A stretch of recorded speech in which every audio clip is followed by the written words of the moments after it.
Olá, a paz do Senhor a todos, que Deus abençoe a vida de cada um. Estamos mais uma vez aqui pelo nosso canal do YouTube, dando continuidade, na verdade, ao estudo que nós iniciamos na semana passada sobre liderança cristã na atualidade.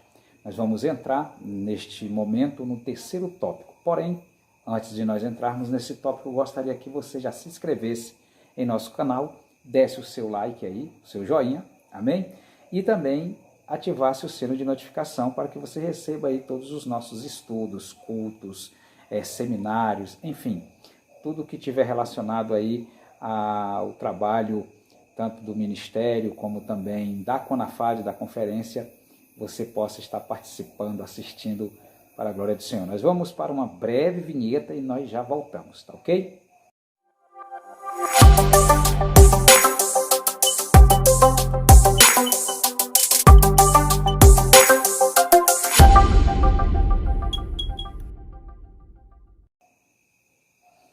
Louvado seja Deus, estamos aqui de volta, nós vamos estar dando continuidade a esse tema maravilhoso com os tópicos 3 e o tópico 4, tá ok? Vai ser 2 tópicos, coisa rápida, para nós não sermos muito enfadonhos. Nós vamos falar no terceiro tópico sobre técnicas do bom líder, ou técnicas de um bom líder. Primeiro nós temos que entender o seguinte: será que existe técnica para ser líder? Será que existe receita para ser líder? Olha, na verdade, ser líder, ele precisa de uma capacitação e de uma qualificação. Os princípios qualitativos de um líder é muito importante. Os padrões que o líder assume, certo, para poder liderar, precisa de ter, claro, o seu traquejo, precisa de ter a sua especialidade. É como se você estivesse aí no interesse de se aprimorar em algo que você ama, em algo que você gosta, tá certo? Então, quando nós falamos de bom líder ou técnicas de um bom líder, é fato que existe sim as técnicas e a receita é óbvia, está aqui. A receita está aqui, a Bíblia Sagrada. Lembra de 1 Pedro, capítulo de número 4, versículo de número 10? Aquele que for administrar, administre segundo o dom que Deus lhe deu. Administrar pessoas, liderar pessoas, tá? É claro que nós não estamos falando de liderar coisas, como nós falamos nos tópicos anteriores.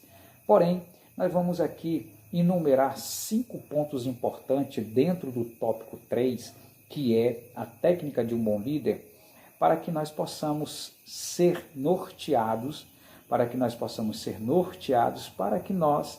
também possamos melhorar a nossa liderança, melhorar o nosso ato de liderar, tá bom? Primeiro é comunicação. O líder deve se comunicar bem? Com certeza. O líder deve se expressar bem? Com certeza. Dessa forma, os liderados entenderão bem o que você está falando, o que você está dizendo e qual o objetivo você quer alcançar, tanto para o seu projeto, como também para a pessoa do liderado. Veja bem, comunicar, informar de maneira clara, direta e simples, transmitir a visão da necessidade de conseguir o objetivo. Então, esta é a definição de comunicação. Comunicação, informar de maneira clara, direta e simples. Então, quando o líder ele se comunica bem, quando ele fala bem, quando eu falo bem não é assim, ter uma boa retórica, uma boa oratória, certo? Não, eu estou dizendo quando ele é bem sucinto, quando ele é bem objetivo. Se ele sabe que o grupo que está com ele é um grupo que tem necessidade de alcançar o objetivo junto com ele, obviamente, ele precisa ter em mente esses padrões de comunicação.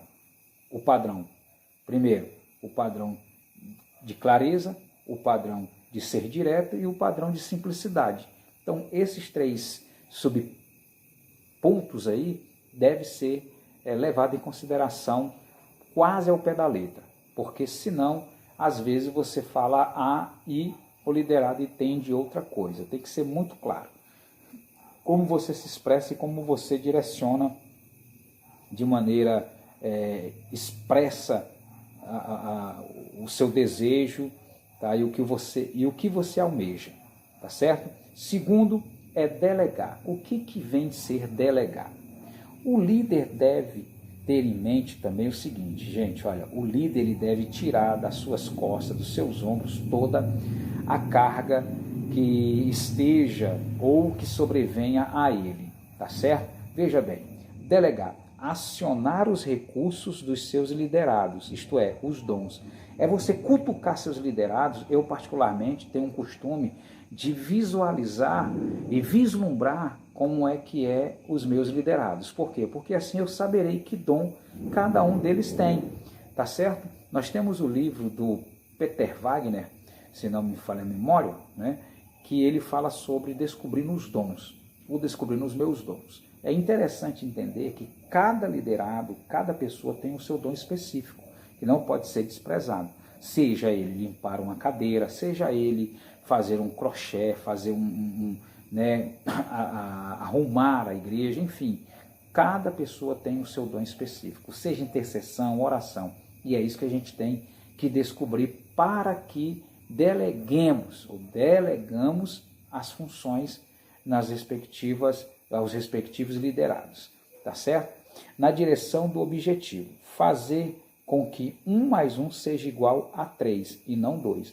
Organizar tarefas e funções, formar equipes. Veja que maravilha. Quando eu delego ao meu liderado, eu vou ter aí uma proporcionalidade, um crescimento maior. É como o talento, né? Para um deu 10, para outro 5, para outro 1, tem que multiplicar. Então, quando você delega as funções, quando você delega as responsabilidades, veja bem, olha só, fazer com que 1 mais 1 torne-se 3 e não 2, viu? É muito interessante isso. Terceiro, é inovar. O que é inovar? Será que a gente tem que viver na mesmice? Será que a gente tem que viver daquele mesmo jeito, tradicionalista, radicalista? Ou nós temos que levar em consideração as mudanças? Porém, vamos entender bem, não quero dizer aqui que a gente tem que mudar trazendo o mundo para dentro da igreja. Não, não é isso. Inovação. Inovação, aceitar mudanças e novas ideias. A única coisa que o bom líder não cede é quanto ao objetivo. No caso do líder cristão, não cede quanto à doutrina bíblica. Então, veja bem, quando a gente fala de inovar, não é desfazer, não é desmistificar a doutrina que está na palavra de Deus, que essa daqui não pode ser corrompida, não pode ser inovada ou adulterada. Pelo contrário, tem que continuar, tá certo? Quando nós falamos de inovação, é as ideias para o crescimento da obra, para a qualidade da obra. É o princípio qualitativo da obra. Tá? Nós temos aí 2 princípios, o princípio qualitativo e o princípio quantitativo. Então, quando eu olho para esses 2 princípios, eu tenho que levar em consideração que o melhor, inicialmente, é o qualitativo, de qualidade. E aí, o quantitativo, de quantidade, vem, né, por merecer, tá bom? Quarto, motivar. O que é motivação? Veja, quando Josué estava lá, sentado na pedra, triste, abatido, Deus apareceu para ele e disse assim: Josué, não te mandei eu, tampouco, esforça-te, tem bom ânimo, porque eu farei você herdar a terra que eu prometi a Moisés, o meu servo. Veja bem. E aí, então, quando a gente fala de motivação, é uma coisa muito interessante. Motivar, incentivar novas lideranças. Gente, o líder não pode ter ciúme da sua liderança. O líder não pode ter ciúme dos seus liderados. Se tem liderado que se destaca mais do que o outro, nós não vamos fazer acepção, mas nós vamos aproveitar.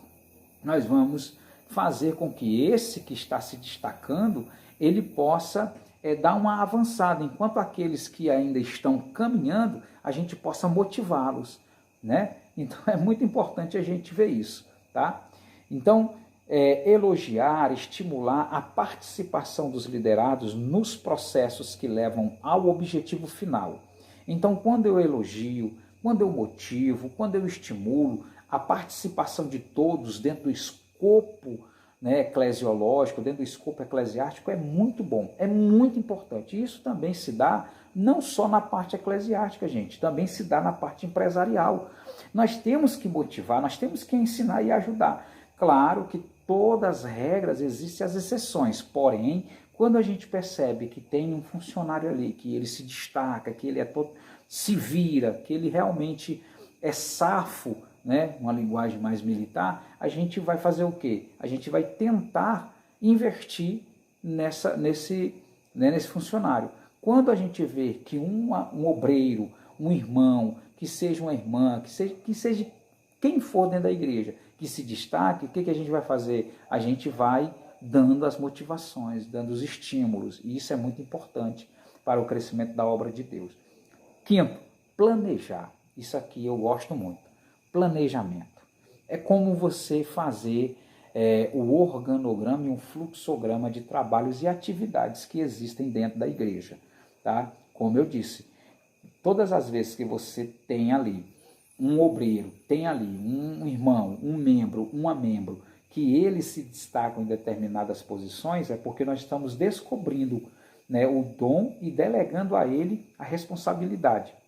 Planejar, ter uma visão de longo prazo, definindo prioridades, treinar as lideranças, adotar metodologias compatíveis com os objetivos. Então, se o objetivo é que a gente trabalhe ação social dentro da igreja, então a gente vai trabalhar com pessoas que tenham o coração aberto para isso, pessoas que tenham traquejo, que ele se canaliza para poder fazer isso, ele potencializa a área social da igreja. Quando nós queremos montar a quantidade de cestas, a gente monta a quantidade de cestas. Quando a gente quer fazer um bazar, a gente faz o bazar. Por quê? Porque nós temos pessoas que elas não só amam o que fazem, mas ela também ama ver o bem do próximo, ver o bem do irmão. Isso é o amor fraternal sendo latente no coração, tá ok? Então, nós vamos aqui olhar para isso, para que a gente possa compreender que também nós temos exemplos a seguir. Nós temos exemplos para extrair da Bíblia, e em especial no quarto tópico é o exemplo da liderança de Jesus. Tá, olha só. Seu objetivo, salvar homens do pecado, do mal e da morte. O objetivo da liderança cristológica era essa: salvar os homens do pecado, do mal e da morte.